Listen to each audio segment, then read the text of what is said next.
आज एक और नया लेख शुरू हो रहा है। इसका शीर्षक है मानव जीवन की सार्थकता। और यह लेख प्रकाशित हुआ था भावकण 14 मई, उससे लिया गया है। ये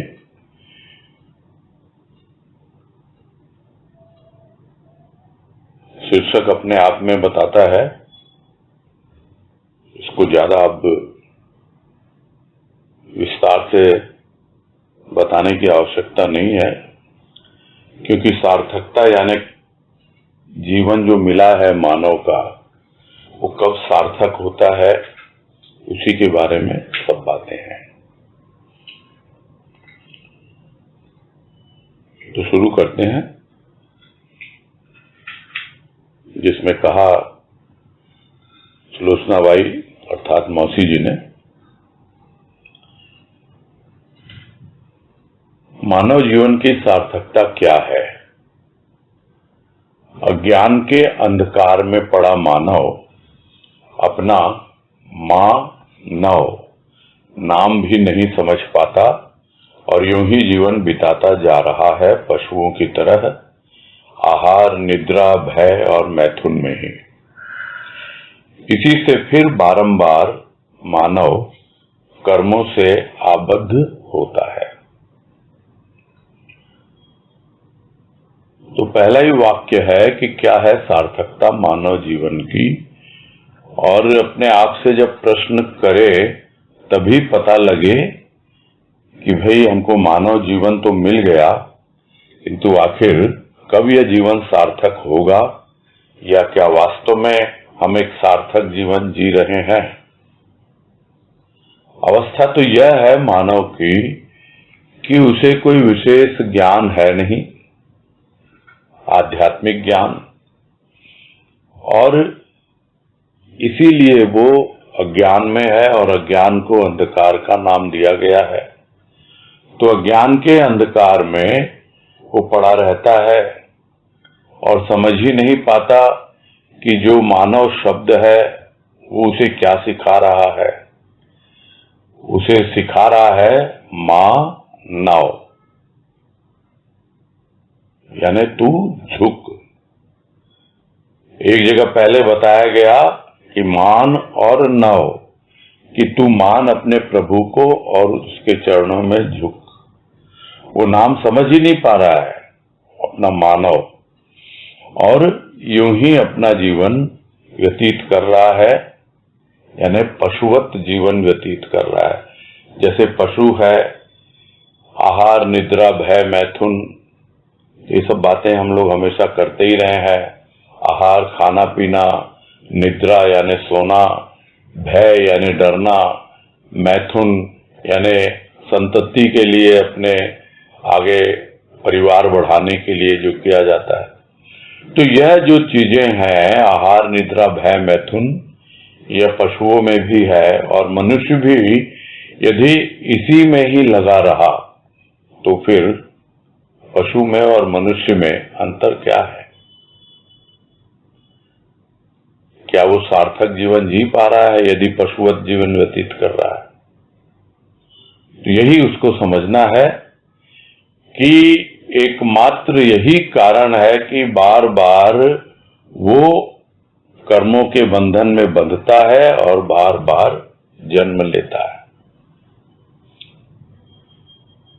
आता है, कर्मों में ही लगा रहता है, आहार, निद्रा, भय, मैथुन से ऊपर उठ नहीं पाता, और फिर से आता है, फिर से किसी और रूप में आता है।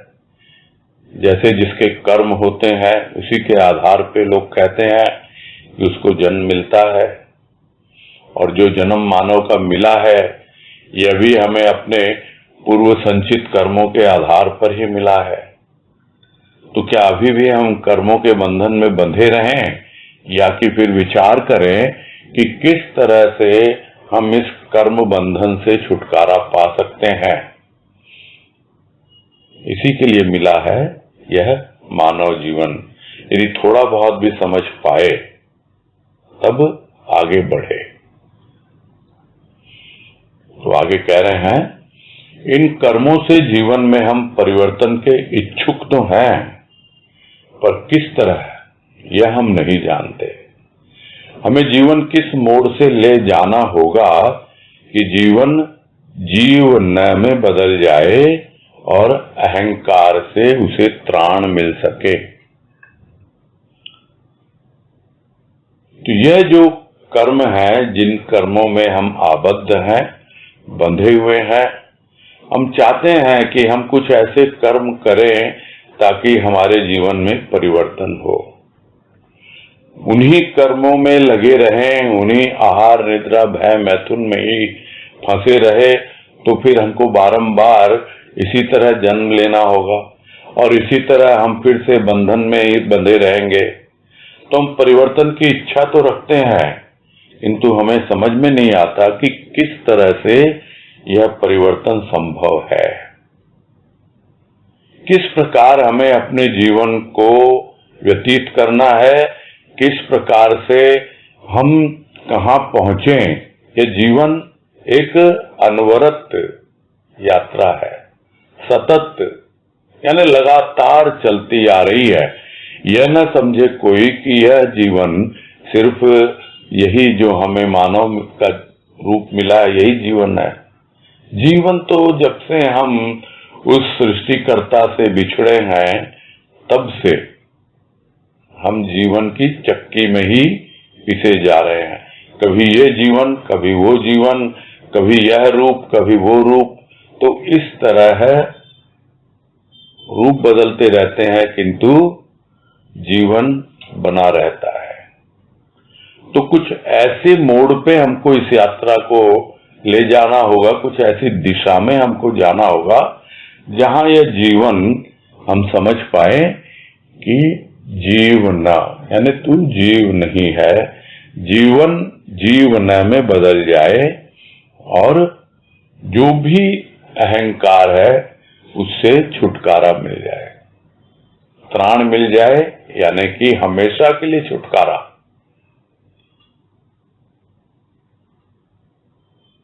कितना कितना अहंकार हमको उलझाता है हमको पता नहीं है, किंतु यदि हम इस अहंकार के क्या कहें शिकंजे से बाहर निकल गए ना, तब हम एक ऐसी खुली हवा में सांस लेते हैं जिसका हमको उसके पहले अनुभव ही नहीं होता है। तो वो कौन सा एक ऐसा मोड़ आए जीवन में ताकि हमारा जीवन पूरी तरह बदल जाए, हम जीव न के भाव में आ जाएं कि हम जीव नहीं हैं और हमारा अहंकार हमेशा के लिए विदा हो जाए। पता नहीं है हमें, कोशिश तो करें, देखें कैसे ले जाएंगे उस मोड़ पर, किस तरह से जीव न में बदल जाए हमारा जीवन और हमें अहंकार से छुटकारा मिल जाए। और इसके लिए कह रहे हैं आगे कि मानव जीवन का पूर्ण रूप क्या है। जब मानव किसी विशाल के अर्थात मां के चरणों में नव जाता है तो उसमें जीव न का भाव आता है और वह जीव नहीं वरन शिव है। जरूरत है अपने शिवत्व भाव को अपने अंदर खोजने की।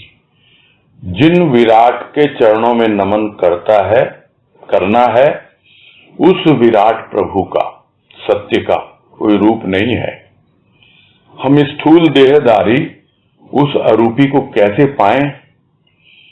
हमारे लिए ही वह विराट प्रभु सत्य स्वरूप नर के संत के रूप में अवतार लेता है और सत्य को खोजकर हमारा मार्गदर्शक बनता है, मनुष्यों में मनुष्य बनकर काम करवाना चाहता है। तो पूर्ण रूप क्या है? यानी मानव जीवन की पूर्णता, वही तो उसकी सार्थकता है। यानी हमने पूर्ण रूप से उस जीवन को जी लिया और पूर्णता को उपलब्ध हो गए। तो वो जो पूर्ण रूप है आखिर है वो क्या? इसको जानने के लिए क्या करना होगा? मानव को कोई ऐसा विशाल हो, विराट हो, जिसके बारे में हमें पता नहीं है, उसके चरणों में नव जा। यानी मानव मां के चरणों में नव जा, यानी झुक जा। जो वो झुक जाता है उस विराट के चरणों में, तो उसमें जीव न, यानी तू जीव नहीं है, यह भाव आ जाता है, वरन तू शिव है। तो शिव है कैसे पता लगे? सुन तो लिया, कह दिया कहने वाले ने कि तू जीव नहीं, तुझको जीवन मिला है, लेकिन उसके लिए तो शिव भाव जगाना पड़ेगा। सिर्फ चरणों में नव जाए और जीव का भाव छूट जाए और शिव भाव आ जाए पूरी तरह से, तो इससे आसान क्या हो सकता है? किंतु जरूरत है उस अपने शिवत्व भाव को अंदर खोजने की। झुकना तो प्रारंभ मात्र है आगे बढ़ने के लिए, नहीं तो अभी तो जीवन ठहरा हुआ है, रुका हुआ है। किंतु जब झुका तब नहीं रुका, आगे बढ़ गया। उसकी यात्रा एक ऐसे मोड़ पे आ जाती है जहां पर उसके लिए एक नया मार्ग सामने दिखलाई देता है। तो जीवन का भाव आ जाता है कि वो जीव नहीं वरन शिव है। अब जरूरत क्या है उसको? जरूरत है अपने भीतर उस शिवत्व भाव को खोजने की।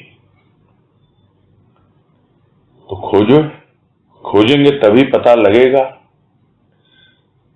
तो जिन विराट के चरणों में नमन करता है, पता नहीं ना, प्राणी तो नमन करता है मूर्ति के सामने, तो क्या उसमें उसको विराट भाव का अनुभव होता है? यदि उसको विराट मानता है, उस विराट प्रभु को कहां है, वो किस रूप में है? वो मूर्ति में आबद्ध नहीं है, वो तो सर्वव्यापी है, उसका कोई रूप है ही नहीं। कहने को कुछ भी कह दो, उसको परमात्मा कह दो, उसको सत्य कह दो, कुछ भी कह दो, किंतु उसका कोई रूप नहीं है। तो किसके चरणों में नमन करना है? उस विराट के चरणों में। और वो विराट, उसका कोई रूप नहीं है। तो हम तो है स्थूल देहधारी, यानी मानव के रूप में है। स्थूल देह है मानव की। अब उस अरूपी को कैसे पाए भाई? प्रश्न उठना स्वाभाविक है कि कहने को तो कह दिया कि भाई चरणों में न जाओ और अपने अंदर खोजो, किंतु कैसे खोजें? किसके चरणों में झुकें? विराट के चरणों में। चलो मान लिया एक विराट है, एक है सुपर पावर, महाशक्ति, हम उसको देख नहीं सकते, उसका कोई रूप नहीं है, तो भी हम उसके सामने सरेंडर कर देते हैं, झुक जाते हैं। तो फिर कैसे पाए हम तो स्थूल देह में हैं और वो का तो कोई देह है ही नहीं, शरीर है ही नहीं। तो यह प्रश्न तो उठना बड़ा स्वाभाविक है। तो क्या करता है वो विराट? वो देखता है हमारी चाहत को, वो देखता है हमारी प्यास को, और फिर वो विराट प्रभु, वो सत्य स्वरूप परमात्मा, वो एक मानव का तन धारण करके संत के रूप में हमारे सामने, हमारे जीवन में आता है, अवतरित होता है और हमारे ही जैसे जीवन जीता है और सत्य को खोज करके हमारे सामने रख देता है और बताता है, देखो यह मार्ग है, तू चल, मैं तेरे साथ साथ हूं। मुझे भी किसी ने खोजना सिखाया, मेरे गुरु ने, और मैं भी तुझे खोजना सिखा रहा हूं, क्योंकि उसने खोजा और जैसा उसने दिशा निर्देश किया उसके अनुसार मैंने भी खोजा और अब मैं तुम्हें मार्ग दर्शन कराता हूं, खोज कैसे की जाती है तुम्हें आगे बढ़ाता हूं। तो है क्या वो है तो एक साधारण मनुष्य की तरह।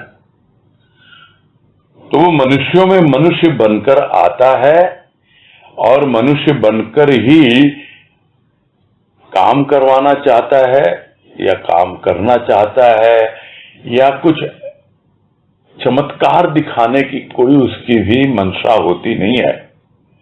वह कोई उस ढंग से अवतारी नहीं है।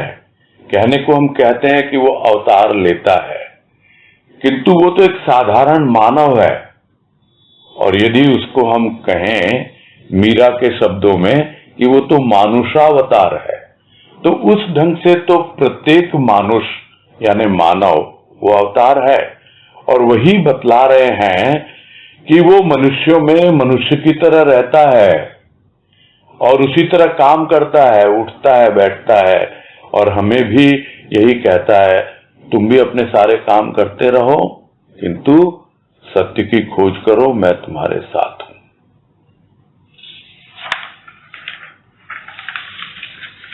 आगे कह रहे हैं, हम भी संतों के समीप जिज्ञासा के भाव लेकर श्रद्धा विश्वास के साथ जाते हैं, तो हमारी जिज्ञासा के वशीभूत होकर संत हमें अपने चरणों में स्थान देते हैं। इससे हमारे जीवन में परिवर्तन दिखाई देने लगता है। संत ने हमें अपने चरणों में स्थान दिया और हम भी श्रद्धा विश्वास निष्ठा पूर्वक वहां रम जाते हैं, तो वह जीवन हमारा जीवन नहीं वरन संत का, गुरु का हो जाता है। उस जीवन में शांति, संतोष, आनंद के भाव प्रस्फुटित हो जाते हैं। यदि हमारे भीतर भी ऐसी कोई जिज्ञासा आए कि भाई कोई तो मां आए मेरे जीवन में जिसके चरणों में मैं नव जाऊं और अपना मानव जीवन सार्थक करूं, कोई तो आए मेरे जीवन में शिव रूप में जो मुझे यह भाव जगाए कि तू जीव नहीं है, तू शिव है, तू अपने भीतर खोज, मैं तेरे साथ हूं, तुम्हारा मार्गदर्शन कर रहा हूं। तो इस तरह की जिज्ञासा का भाव लेकर जब हम संतों के पास जाते हैं, श्रद्धा भी है, विश्वास भी है, किंतु उससे पहले हमारे भीतर एक जिज्ञासा है। उसके पहले तक तो हम यदि उस विराट सर्वव्यापी परमात्मा को मानते भी थे तो किसी मूर्ति के रूप में और इसी तरह अपने स्वार्थ की पूर्ति के लिए ही कार्य किया करते थे। या तो हम आर्त थे या अर्थार्थी थे। जो 4 प्रकार के भक्त बताए गए हैं गीता में भगवान कृष्ण ने बताए। आर्त यानी दुखी, दुख में भगवान को याद करते हैं। अर्थार्थी यानी रुपये पैसे के लिए याद करते हैं, धन दौलत के लिए। यहां कह रहे हैं जिज्ञासु। तीसरा होता है जिज्ञासु और चौथा होता है ज्ञानी, यानी जिसको ज्ञान हो चुका हो वो भी भक्ति में लगा हुआ है। तो जब तक हम आर्त और अर्थार्थी इन दोनों प्रकार के भक्तों की जो कैटेगरी है उससे बाहर नहीं निकलेंगे और जिज्ञासु भक्त नहीं होंगे और जिज्ञासा का भाव लेकर जाएंगे, क्योंकि भक्त की पहचान ही है कि उसके भीतर श्रद्धा है, उसके भीतर विश्वास है। तो श्रद्धा और विश्वास के साथ जिज्ञासा का भाव लेकर जब हम संत के पास जाते हैं तब वो देखता है हाँ ये आर्त और अर्थार्थी नहीं, ये तो जिज्ञासु है। और उस जिज्ञासा के वशीभूत होकर संत हमको अपने चरणों में स्थान देते हैं। नहीं तो हम जाए रुपए पैसे के लिए, हम जाए दुखी होकर, ये कष्ट वो परेशानी, तो बोले ये सब तो पहले भी करते रहे हो भाई तुम, बहुत जगह घूमे हुए हो, मंदिरों में, देवरे में, न जाने किन किन तीर्थों में मन्नतें मांगते रहे हो, वहां जाओ। यहां तो जिज्ञासा के वशीभूत होकर ही आना है और जिज्ञासा का भाव लेकर ही आना है संत की शरण में, तब चरणों में हमको स्थान मिलता है और तब हम देखते हैं हमारे जीवन में परिवर्तन होता है, खुद को दिखता है। कौन बतलाएगा? और हमको समझ में आता है कितनी बड़ी कृपा है हम पर कि संत ने हमें अपने चरणों में स्थान दिया। बहुत बड़ी कृपा है उसकी, तो हम क्यों पीछे रहें? हम भी पूरी श्रद्धा करते हैं उस पर, पूरे विश्वास और निष्ठा के साथ पूरी तरह उन चरणों में रम जाते हैं। अब उसके बाद जो जीवन होता है वो जीवन फिर हमारा नहीं हुआ, क्योंकि हमने तो सब कुछ सौंप दिया उसको, उस संत को सौंप दिया, सदगुरु को सौंप दिया। तो वो जीवन अब जो होगा वो जीवन हमारा नहीं होगा बल्कि सदगुरु का होगा। यानी हम पूरी तरह समर्पित हैं, अब वो जैसे चाहे हमको चलाए। और ये अवस्था जब बन जाती है भक्त की, तो वो जो जीवन, उसमें कोई संदेह नहीं कि शांति ना हो, संतोष और आनंद ना हो। तो ऐसे जीवन में शांति, संतोष, आनंद, इसके भाव प्रस्फुटित हो जाते हैं, शुरू हो जाते हैं। प्रस्फुटित होना यानी खिलना। पुष्प प्रस्फुटित होता है, खिलता है, वैसे ही शांति आने लगती है, संतोष आने लगता है, आनंद आने लगता है जब हम जिज्ञासा का भाव लेकर जाते हैं और संत अपने चरणों में हमें स्थान देते हैं और हम पूरे श्रद्धा, विश्वास और निष्ठा से उन चरणों में रम जाते हैं और हमारा जीवन सदगुरु का हो जाता है। आगे है, जब हम संत को गुरु रूप में पा लेते हैं तो सदगुरु हमारे जो गुण अवगुण हैं उनका परिमार्जन कर देते हैं। सदगुरु हमारे अवगुणों पर विशेष ध्यान न देकर हमारे गुणों को ही अधिक से अधिक विकसित कर देते हैं। इससे हमारे अवगुण गौण हो जाते हैं, कभी कभी तो गुरु कृपा के बल से खत्म ही हो जाते हैं। हमारा मनुष्य जीवन अधूरा ही नहीं वरन बेकार है। यह मानव जीवन जो अमूल्य है, कीमती है, उसे हम बिना मूल्य समझे ही बिता रहे हैं। पर यह भी हमें सहजता से प्राप्त नहीं हुआ है। न जाने कितनी योनियों में हमने प्रभु से पुकार करके इसे पाया है, पर इस नर तन के मिलते ही इसके रतन के गुणों से हमारी दृष्टि हटकर माया पर, दूसरों के अवगुणों पर चली गई है। इसी से हम अपने ध्येय तक पहुंचने में असमर्थ हैं।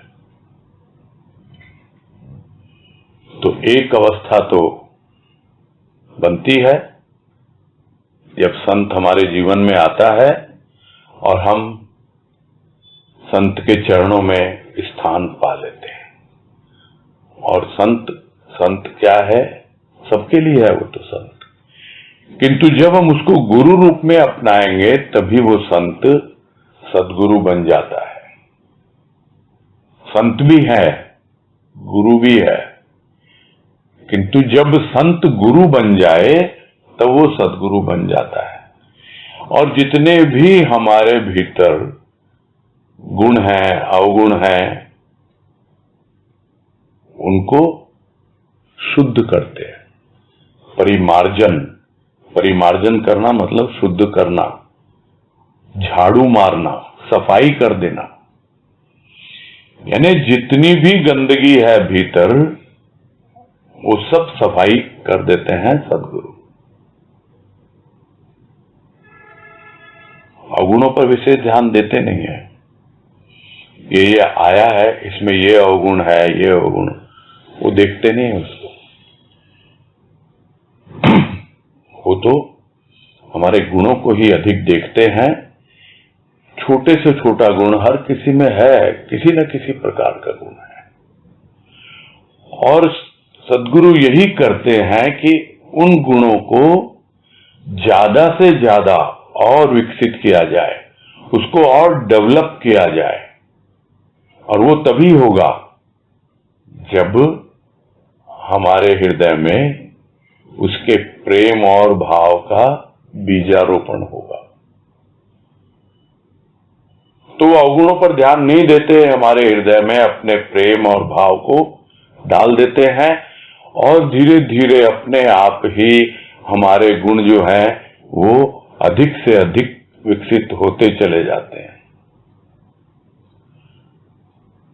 अगर होंगे भी थोड़े बहुत अवगुण तो उस पर हमारा ध्यान जाता नहीं है। हम उन विकारों की बात नहीं करते, उन अवगुणों की बात नहीं करते। हम तो उस प्रेम और भाव की बात करते हैं जो सद्गुरु की कृपा से हमें मिलता है। तो वो विकसित हो रहा है तो हमारे लिए वो अवगुण गौण हो जाते हैं।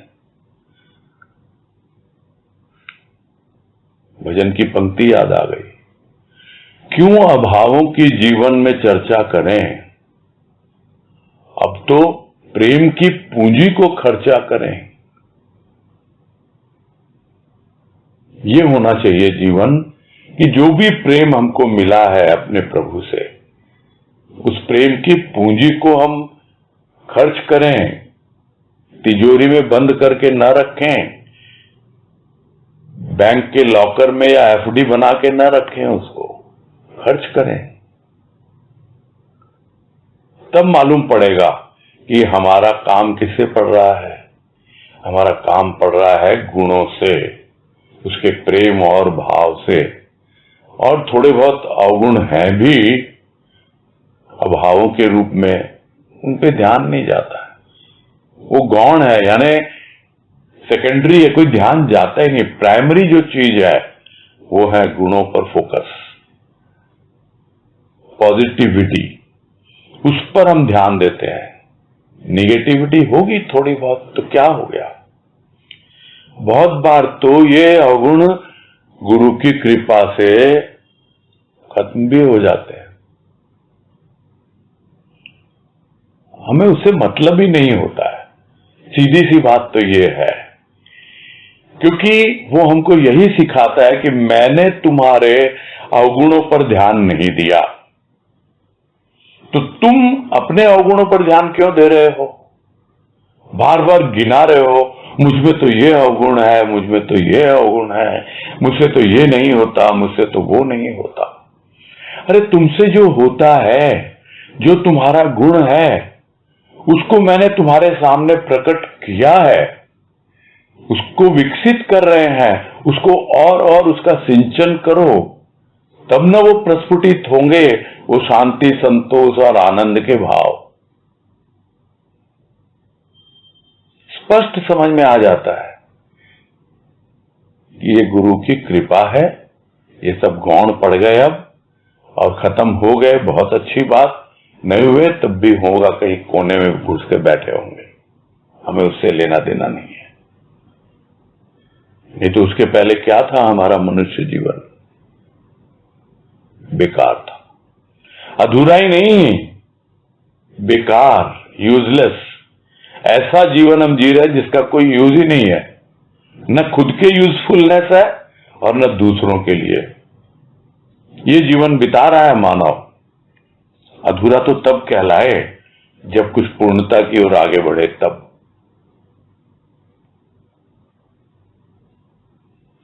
मालूम नहीं क्या मूल्य है हमारा, क्या कीमत है इस जीवन की, और ऐसे ही बिना मूल्य समझे हुए ऐसे ही हम जीवन जीते जा रहे। पता होना चाहिए कि हमें सहजता से नहीं मिला ये जीवन। न जाने कितनी बार हमने प्रभु से पुकार की होगी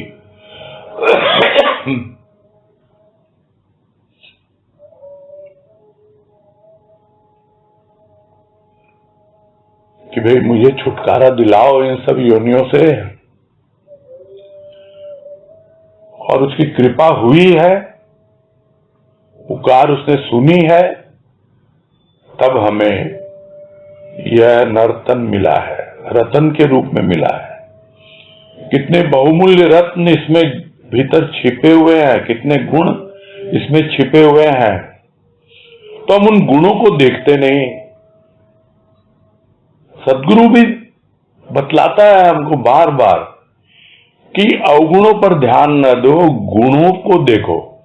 और हमारी आदत क्या पड़ी हुई है कि गुणों से तो हमारी दृष्टि हट जाती है और माया पर आ जाती है। तो अपने अवगुण कितने देखते हैं या नहीं देखते, दूसरों के अवगुण ज्यादा देखते हैं। जिसमें अवगुण है भी नहीं उसमें भी अवगुण ही ढूंढते हैं।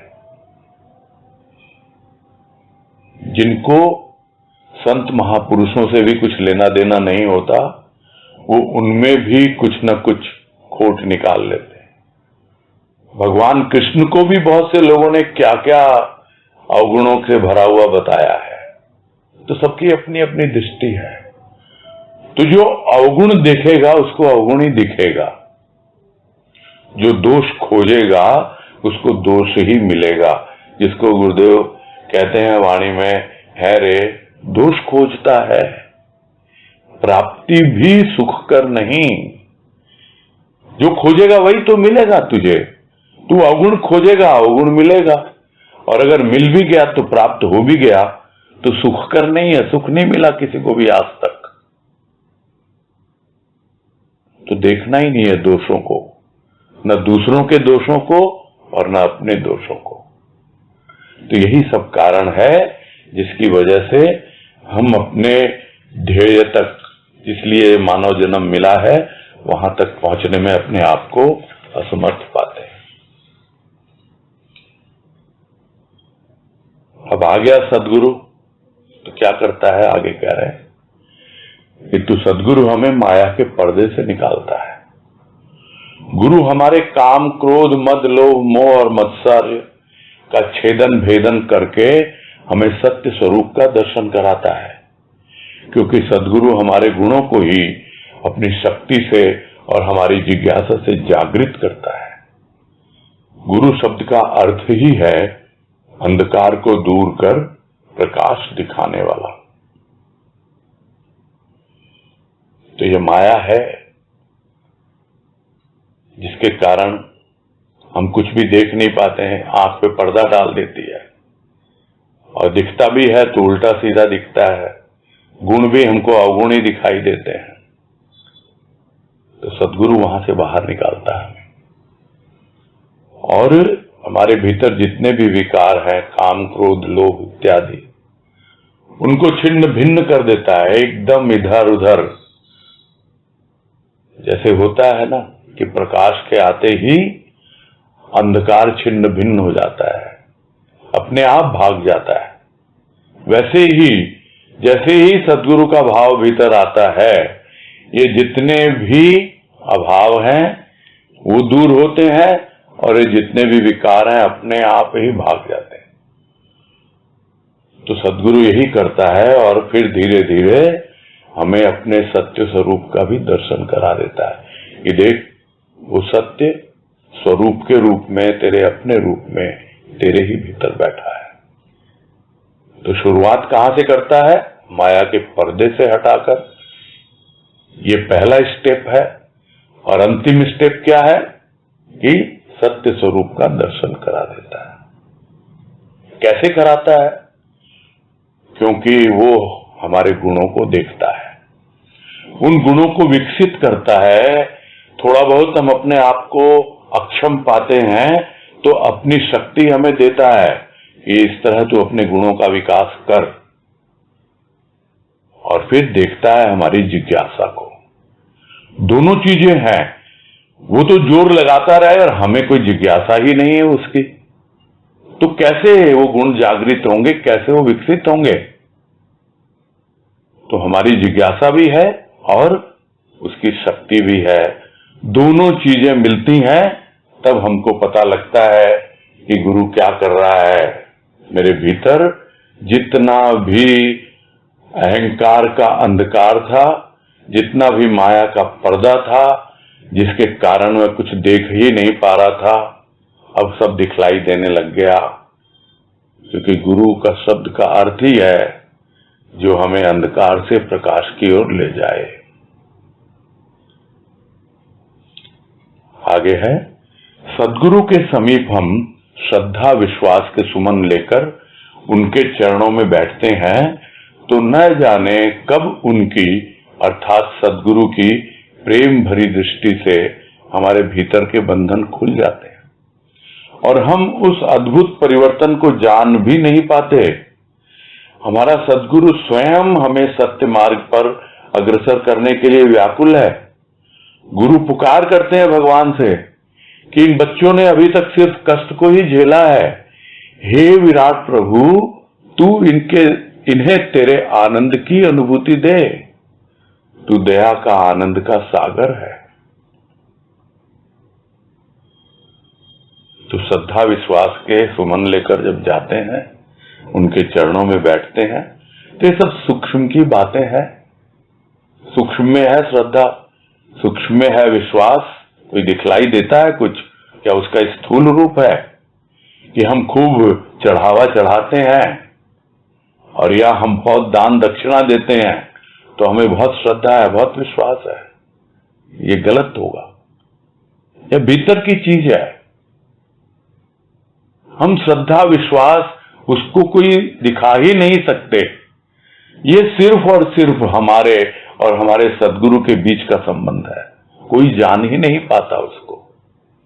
और उसके चरणों में बैठते हैं तो पता ही नहीं लगता कि किस प्रकार सद्गुरु ने अपनी प्रेम भरी दृष्टि से, उस भाव भरी दृष्टि से हमारे भीतर प्रवेश कर लिया। क्योंकि वो तो आमंत्रण देते हैं बार बार, मेरी आंखों में देख। तो जब तक उसकी आंखों में नहीं देखेंगे तब तक हमारी आंखों में उसके द्वारा कैसे वो दृष्टि आएगी? तो उसकी प्रेम भरी दृष्टि वो हमें भीतर अनुभव होने लगती है कि कैसे हमारे बंधन हटते जा रहे हैं। हम जो अपने आप को इतना क्या कहें कर्मों के बंधन में, दुनियादारी के बंधन में और न जाने कैसे कैसे बंधन हमने पाल रखे हैं, यही कहेंगे। सब बतलाता है ये सब बेकार के हैं, इनसे बाहर निकल। बिना मतलब ये इन्होंने नहीं बांध रखा, तू बंधा हुआ है इसमें। और बंधन को लेके वो कितनी बार हमने वो बात समझी है कि एक बछड़े के गले में रस्सी बंधी हुई है और उसका मालिक जो है वो हाथ से पकड़ के ले जा रहा है बछड़े को। तो ऊपर से दिखने में तो यही लगेगा कि वो बछड़ा बंधन में है, उसके गले में रस्सी है।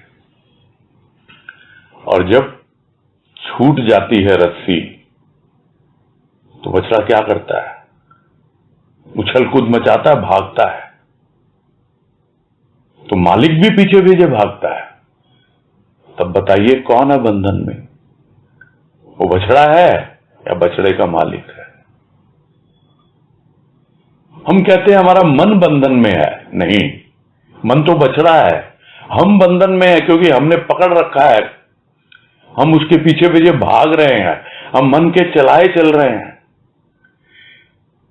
तो सद्गुरु ये दृष्टि हमको देते हैं, समझाते हैं और बतलाते हैं कि देख ये सब बंधन मैं तेरे दूर कर रहा हूं। और हम समझ भी नहीं पाते बहुत बार कि कैसे हमारे जीवन में परिवर्तन हो रहा है। सद्गुरु तो हमेशा व्याकुल रहते हैं कि कैसे मैं अपने बच्चों को आगे बढ़ाऊं, कैसे सत्य मार्ग पर ही अग्रसर हों, कैसे आगे बढ़ें। वो अपने भीतर भीतर सूक्ष्म से हमेशा पुकार करते रहते हैं कि हे प्रभु इन बच्चों पे कृपा कर।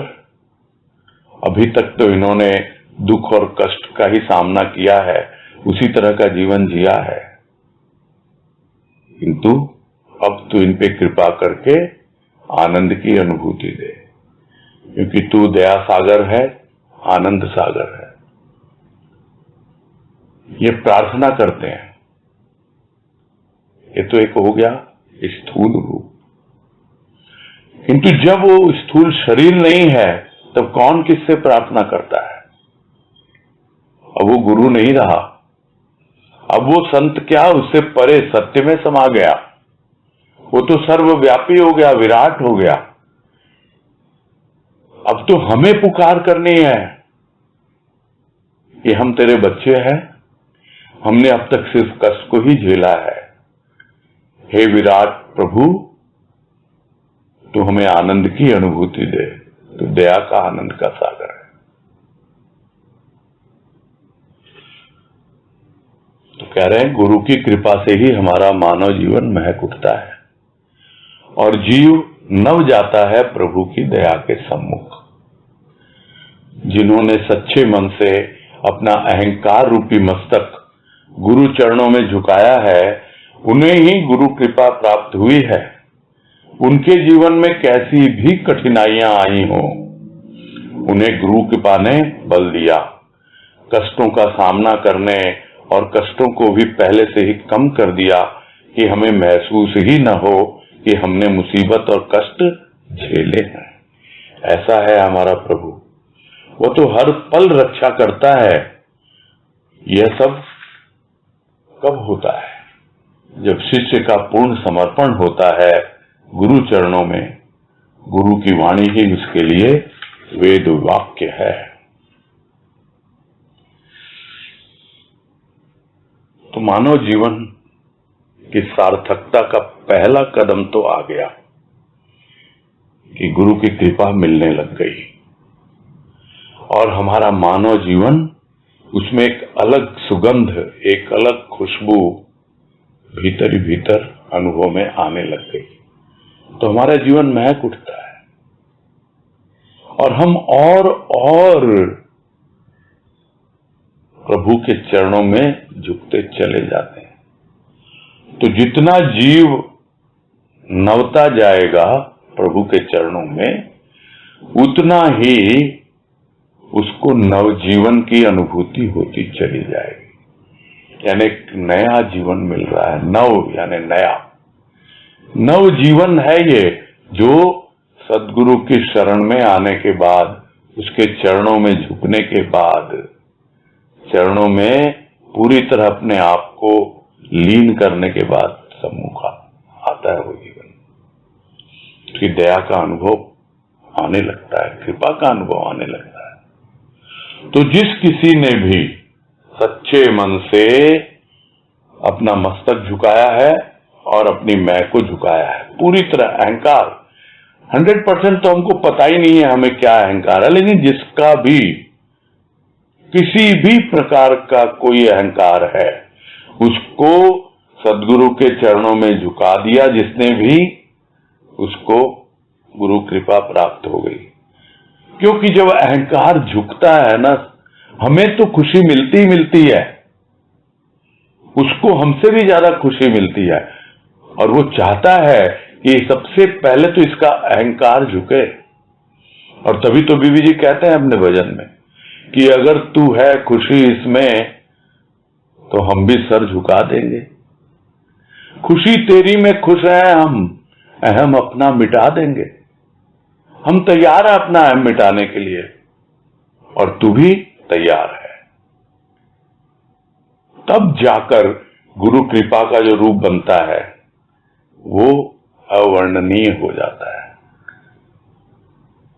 स्थूल जीवन चलता रहता है, कठिनाइयां आए जाएं, थोड़ा कम हो ज्यादा हो, गुरु कृपा से हमेशा उनको बल मिलता रहता है और जीवन बड़े आराम से चलता रहता है। कष्ट क्या होते हैं? थोड़े से होते हैं।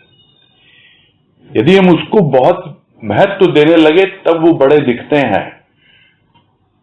बहुत बार तो ऐसा भी होता है कि कष्ट हमारे बगल से गुजर जाता है, हमको मालूम पड़ता है कि एक हवा का झोंका है। जैसे मौसम तो बहुत बढ़िया चल रहा है, बारिश हो रही है, और फिर भी एक कहीं से गर्म हवा का झोंका आता है। बोले ऐसा मौसम तो नहीं था, मैं तो उसके चरणों में हूं, उसकी शरण में हूं, फिर ये क्या हुआ? बोला, अरे मैंने इस हवा का रुख बदल दिया। तो बहुत पहले से ही कष्टों को जो हम पर हावी होना चाहते थे उनको वो दूर कर देता है, और हमको महसूस ही नहीं होता कि क्या कोई कष्ट है। पता ही नहीं लगता कि हमें कितने कष्ट मिले या नहीं मिले। इतना कम कर देता है हमारे जीवन से कष्ट और दुख। ये हम सबका अनुभव है। फिर भी कहने से, बोलने से, सुनने से एक पुष्टिकरण होता है और एक हौसला और मिलता है कि नहीं, हम हर तरह की मुसीबत और कष्ट अगर आता भी है तो उसकी कृपा से सहन कर लेंगे, क्योंकि होने वाली तो थी सूली, सूली पर चढ़ने वाले थे, किंतु एक शूल चुभकर रह गया, यानी कांटा ही बनकर रह गया बस वो, नहीं तो सूली पर लटकाने वाले थे। ऐसी अवस्था हो जाती है। और विशेषकर ये जो महामारी चल रही है उसके चक्कर में तो न जाने कितना हम उसकी कृपा का अनुभव करते हैं कि हम बचे हुए हैं। आता भी है हल्का सा एक झोंका, चला जाता है बस। तो ऐसा है हमारा प्रभु, वो तो हर पल हमारी रक्षा करता रहता है। तो किंतु कब है ये संभव? जब हमारा पूर्ण समर्पण हो गुरु के चरणों, और जो भी गुरु का आदेश है, निर्देश है, संदेश है, जो कुछ भी वो अपनी वाणी के द्वारा किसी न किसी रूप में हम तक पहुंचा देता है, वही हमारे लिए वेद वाक्य है, यानी उससे आगे कुछ नहीं है। क्योंकि चारों वेद बन गई वाणी तेरे भाव की, ये भी बीवी जी ने कहा, आरती में गाते हैं हम लोग। ये वेद वाक्य है, गुरु की वाणी। जो भी वो कर रहा है हमारे लिए, जो कुछ भी भाव हमें दे रहा है, जैसे भी किसी भी रूप में, बस हमारा तो पूर्ण समर्पण है उसके चरणों में। तब मानव जीवन की सार्थकता समझ में आती है। और अंत में कह रहे हैं, जो इसका अंतिम पैराग्राफ है, कि ऐसे भक्त या मानव का स्वयं का ही जीवन सार्थक होता हो, ऐसी बात नहीं। इनके संसर्ग में जो आते हैं उनका भी जीवन बहुत कुछ बदल जाता है। हे सत्य सनातन सद्गुरुदेव, दे ऐसी शक्ति कि संसार के व्याकुल प्राणी तेरे चरणों की शरण लें और तेरे भाव का, प्रेम का आनंद लाभ करें और कराएं, उसी आनंद में डूब जाएं। तो ये होती है मानव जीवन की सार्थकता, कि जो गुरु के चरणों में आ गया, पूर्ण समर्पण कर दिया, ऐसा मानव वो भक्त बन जाता है, भक्त कहलाता है वो। तो कुछ भी कहें उसे, मानव कहें या भक्त कहें, तो उसका जीवन तो हो गया सार्थक। उसने तो समझ ली मानव जीवन की सार्थकता। तो सिर्फ अपने लिए ही है ऐसा बात नहीं है। जो भी उसके संपर्क में आता है, उससे मिलता है, जुलता है, बातें करता है, थोड़ा बहुत भी इंटरेस्ट दिखाता है, तो उनका जीवन भी बदल जाता है। सूक्ष्म की बातें हैं ये सब। ये जो भी आदान प्रदान ये सूक्ष्म से होता है, यह कोई स्थूल का आदान प्रदान नहीं है। कोई यह न समझे कि संसर्ग का मतलब हो गया स्थूल का स्पर्श, ऐसा नहीं है। संसर्ग का मतलब ही है कि सूक्ष्म से उसके साथ जुड़ते हैं, क्योंकि प्रेम और भाव जो भक्त के भीतर है वो किसका है? वो सद्गुरु का ही है, उस संत का ही है। तो जब पूर्ण समर्पण हो गया तब अनुभव में आएगा कि भाई हमें तो सिर्फ और सिर्फ सद्गुरु कि वाणी उसका भाव, उसी में जीवन बिताना है। हमको तो उसके चरणों में ही ठौर मिली है। अब हम इसी तरह जीवन जिएंगे, औरों को भी इसी के लिए प्रेरित करेंगे। तो यह जीवन जो है, दूसरे जो आते हैं संपर्क में, उनका भी अपने आप बदलता है, बदलना पड़ता नहीं है। भाई हम मानव, वो भी मानव, बस ये है संपर्क में रहना होता है। जिस तरह खरबूजे के साथ खरबूजा रख दो, उसके संपर्क में वो भी पक जाता है, उसका भी रंग बदल जाता है। तो ये अवस्था है। इसलिए प्रार्थना है तो सद्गुरु से, सत्य सनातन सद्गुरुदेव ऐसी शक्ति दो, सबको दो, ऐसी भक्ति दो, सबको दो, कि जितने भी व्याकुल प्राणी है संसार में, वो चरणों की शरण लें। और तुम्हारी देन क्या है, तुम्हारी कृपा क्या है?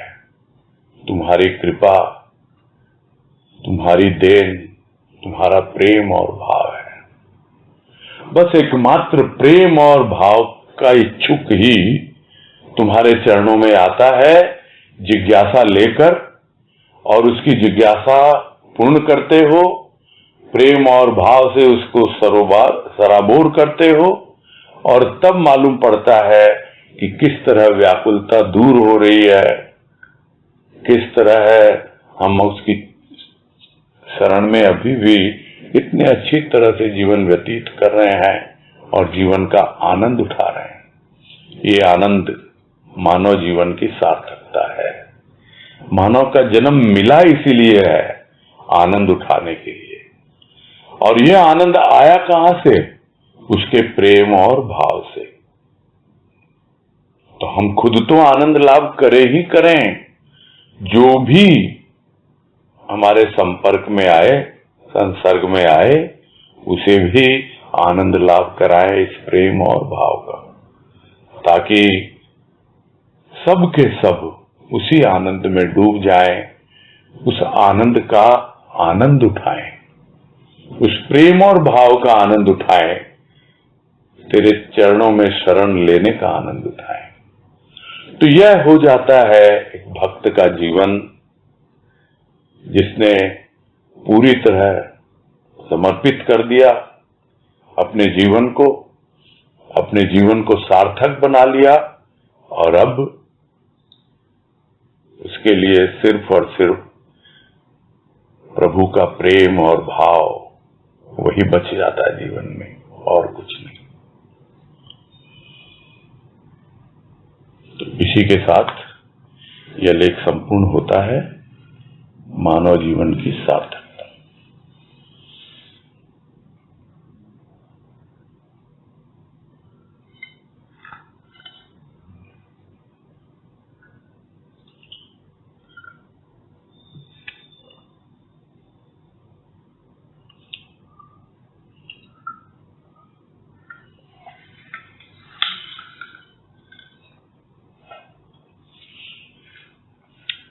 बोलो तनुश्री। नाम दिया? हाँ नमस्कार, बोलो। ये जो बात है, प्रेम और भाव से हमारे गुणों का विकास होता है, तो क्या प्रेम और भाव आने के बाद जो हमारे दूसरे गुण है वो भी अपने आप बढ़ने लगते हैं? जी हाँ, बिल्कुल। हाँ। आप तो साइंस के विद्यार्थी रहे हो, है ना? एक होता है ना, क्या बोलते हैं उसको, कैटलिस्ट। हाँ, तो कैटलिस्ट क्या करता है? तो ये प्रेम भाव जो है कैटलिस्ट का काम करते हैं। जैसे दया है तो वो और बढ़ जाएगी। हाँ, सब कुछ जो भी है, जितने गुण है हमारे भीतर, थोड़ा सा भी गुण है, उसका रूप बहुत बढ़िया हो जाएगा। उसका रूप बदल जाता है जब भीतर उसका प्रेम और भाव आता है, उसकी कृपा का हम अनुभव करने लगते हैं। लेकिन स्वाभाविक है, जो अंत में कहा गया, उसके लिए चाहिए पूर्ण समर्पण। और एक प्रश्न था भैया कि ये जो जिज्ञासा की बात आती है कि जिज्ञासा बहुत बार हमको बाहर की चीजों की भी होती है, जैसे कि दुनिया में क्या चल रहा है या इधर उधर की जिज्ञासाएं भी होती हैं, तो हम कैसे उन जिज्ञासाओं को डाइवर्ट करें कि सिर्फ उनको आध्यात्मिक जिज्ञासा ही हो? नहीं, वो तो इंटरेस्ट की बात है। जो बात पहले भी आई ना कि आर्थ है, अर्थार्थी है, तो जो अर्थार्थी है, रुपये पैसे में इंटरेस्ट है उसको, तो वो अगर बात करेगा भी तो रुपये पैसे की करेगा, तो उससे तो आगे बात बढ़ेगी नहीं ना, वो कोई जिज्ञासा नहीं कहलाएगी। वो अगर आकर के, मैं एक उदाहरण दे रहा हूं, वो तो मैंने तो देखा है बचपन से कि कई आते थे, बोलते पिताजी ये बिजनेस में ये प्रॉब्लम है, ये प्रॉब्लम है, क्या करें, ये करें, तो वो क्या बताएंगे? अरे उनके सामने तो अपने भीतरी समस्या रखो ना। वो तो फिर भी सजेस्ट करते थे थोड़ा बहुत। उस वक्त की अवस्था अलग थी, उस वक्त सत्संग बहुत प्रारंभिक अवस्था में था, और अभी जब हम समझते हैं कि वो सब बातें बहुत ही अबंडेंट है, एकदम कोई मतलब ही नहीं है उसका, उससे कोई आध्यात्मिक प्रगति नहीं होती है। तो आपकी अगर जिज्ञासा है कि भाई ये ग्रह नक्षत्र, ये तारा वो कौन सी गैलेक्सी में है, कि वो कहाँ है, क्या है, तो वो कौन, वो आपको सदगुरु थोड़े बताने जाएंगे। उस जिज्ञासा को पूरा करने का अलग तरीका है। और अगर आपकी उन्हीं सब में जिज्ञासा है तो ऑब्वियसली आप जो बातें हो रही हैं आध्यात्मिक, उसमें इंटरेस्ट नहीं है, यही समझ में आएगा। इसमें कुछ है ही नहीं। ये तो खुद को समझना होता है कि हमको उसमें इंटरेस्ट है कि नहीं, हमारा रुझान है कि नहीं उसमें, और कोई बात नहीं है। जैसे मच्छी मन है, मच्छी मन तो आध्यात्मिकता में भी रस लेता है और दूसरी चीजों में भी रस लेता है, तो मतलब दोनों साइड जिज्ञासाएं होती हैं ऐसा। हाँ तो ठीक है, भौरा मन बनना है ना हमको तो। हाँ। तो भौरा मन बनने के लिए रूपांतर होगा भीतर का, ये मन का ही रूपांतर होता है। रूपांतर मतलब ट्रांसफॉर्मेशन होगा। हाँ। वो लगे रहेंगे इसमें थोड़ा ज्यादा। देखो वो जो चीजें बाहर बाहर ज्यादा इंटरेस्ट लेंगे तो फिर से मन बाहर ही भागेगा, भीतर देखेंगे भीतर आएगा। तो निर्भर करता है कि आपको कितना इंटरेस्ट है। ऐसा नहीं है कि सिर्फ बाहर की जिज्ञासा ही नहीं, बहुत से लोग तो इतना गृहस्थी में रमे रहते हैं, सत्संग भी कर रहे हैं, सब कुछ कर रहे हैं, लेकिन गृहस्थी से निकल ही नहीं पाते हैं। उनको उसमें बहुत इंटरेस्ट आता है, तो उनकी समस्या है। उसके लिए दूसरा कोई क्या कह सकता है? वो तो यही कहेगा आप उसमें इंटरेस्ट लीजिए, आपका इंटरेस्ट बदलिए आप, तो तब आपको मालूम पड़ेगा, और नहीं तो चलता रहेगा ऐसे ही। क्या है? अच्छा, ये एक लास्ट छोटा सा प्रश्न था कि अहंकार, आपने बोला जैसे हम अहंकार से मुक्त होते हैं ऐसा लगता है खुली सांस हमको मिलती है। जी हाँ, एकदम। तो मतलब कहने का मतलब कि अहंकार नहीं होगा तो हमको जो मतलब समस्याएं होती है जीवन में वो नहीं आएंगी। बिल्कुल नहीं, एकदम एक जीवन बदल जाता है, बिल्कुल एकदम। हाँ। ये अहंकार गला घोंटता रहता है हर वक्त। पता नहीं इस ढंग से अनुभव किया है कि नहीं, मेरा तो अनुभव यही है। मतलब जो ईगो इश्यूज होते हैं वो नहीं। ईगो बहुत जनरल भाषा का शब्द है, अहंकार अपने आप में बहुत ब्रॉड है। ठीक है। हरिओम। हाँ हरिओम। हाँ सुधा तुलसियान। प्रणाम भैया। हाँ नमस्कार, बोलिए। ये जैसे बीच में आपने भी कहा कि हम 100% इस अहंकार को समझ नहीं पाते, तो ये सच में जो समर्पित करना है उस गुरु के समूह में अहंकार, तो जब समझ ही नहीं आता तो उसको कैसे समर्पित किया जाए? जितना हम कर सकते हैं हम करें, बाकी उस पर छोड़ दें। हम एग्री करेंगे तभी तो वो लेगा ना, वो जबरदस्ती तो छीनता तो है नहीं। टाइम ही चलता ना, मोटे मोटे अहंकार तो समझ में आते हैं, लेकिन और भी जैसे गुरुदेव बार बार अहंकार की बात आती है, काफी भी मतलब वो उस अहंकार को कैसे समझा जाए? समझने की जरूरत नहीं है, उस पे डाल दो, तैयार हूं मैं, ये खाली कर दो मेरे को, तो बस हर तरह से मेरे को हिसाब नहीं लगाना कौन सा अहंकार है, कौन सा क्या है, नहीं है। एकदम मैं तो खुली हवा में सांस लेना चाहता हूं, बहुत दम घुट लिया इतने दिनों। हम तैयार होंगे तो वो तो तैयार है, मेरा तो यही मानना है। अगर कमी है तो हमारी ओर से है, हम दे रहे, तैयार बैठ जाए, बस ले लो तुमको जो लेना ले, खत्म। अहंकार क्या होता है, नहीं होता, हमको कुछ हिसाब किताब नहीं लगाना। चलो तुम देखो, ये भक्ति समर्पण ये सब चीजें यही होती हैं और कुछ नहीं है ना। हाँ, वो तो बाद में समझेंगे, ज्ञान की ओर जाएंगे, क्या अहंकार है। पहले जितना हमको है पूरी तरह छोड़ दें, उस पे छोड़ नहीं पाते हैं, वही तो है ना, बार बार बंधते चले जाते हैं हम, ये है समस्या। ठीक है? प्रणाम प्रणाम। ठीक है, फिर है पूरा करते हैं। हरिओम भैया जी। हाँ, हरिओम, सबको हरिओम, सबको हरिओम हरिओम। हरिओम।